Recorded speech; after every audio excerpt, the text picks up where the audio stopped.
On deck of the Jolly Roger, the evil Captain Hook was busy plotting with Mr. Smee. "Blast that Peter Pan! If I could only find his hideout, I'd trap him in his lair," Hook said. Captain Hook wanted nothing more than to destroy Peter Pan. It was because of a fierce sword fight with Peter that he had a hook where his hand should be. As a result of that sword fight, Peter was also responsible for Captain Hook's other enemy, a crocodile. When Captain Hook's hand fell into the open waters, the crocodile had gobbled it up and had been chasing the captain ever since. Luckily for Captain Hook, the crocodile had also swallowed a clock, so whenever the captain heard a tick-tock sound, he knew he had to run. As soon as Peter and the Darlings landed on Neverland, they couldn't wait to explore. Peter told Wendy he'd take her to Mermaid Lagoon, so John and Michael went with a group of Peter's friends, the Lost Boys, to find some Indians. But the Indians snuck up on John, Michael, and the Lost Boys and captured them. Usually the Indian chief played along and eventually turned them loose. But this time his daughter Tiger Lily had been kidnapped. He thought Peter Pan and his friends were the culprits. Meanwhile, Peter and Wendy were visiting Mermaid Lagoon when they saw Captain Hook and Smee with Tiger Lily. They had kidnapped her. Peter and Wendy followed them to Skull Rock so they could rescue the Indian princess.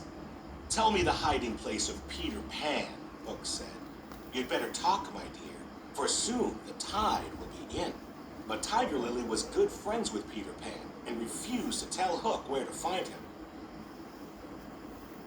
"Watch this, Wendy," Peter said. He flew down and challenged Captain Hook to a sword fight. Hook fought Peter to the very edge of a cliff, and as Peter backed away, he was fighting in midair. Captain Hook followed Peter off the edge, but he couldn't fly. Hook quickly grabbed onto the cliffside with his hook. Then he heard a familiar sound. Tick-tock, tick-tock, tick-tock. "I'll get you for this, Pan," he yelled before falling into the water. Smee rushed to save the captain, while Peter and Wendy quickly swooped down and saved Tiger Lily. The Indian chief was so happy to see his daughter again that he freed John, Michael, and the Lost Boys. "Bravo!" They all cheered for Peter. But Hook wasn't giving up. He had Smee kidnap Tinkerbell and bring her to the Jolly Roger, hoping she would reveal where Peter's hideout was. "Welcome aboard, Miss Bell," he said. Then Hook tricked Tinkerbell into revealing Peter Pan's hideout. His evil plan was working. He laughed wickedly as he locked Tink inside a lantern. Meanwhile, at Peter Pan's hideout, Wendy told stories to all of the boys. But she was starting to miss her parents back in London. She told the boys how great it was to have a mother.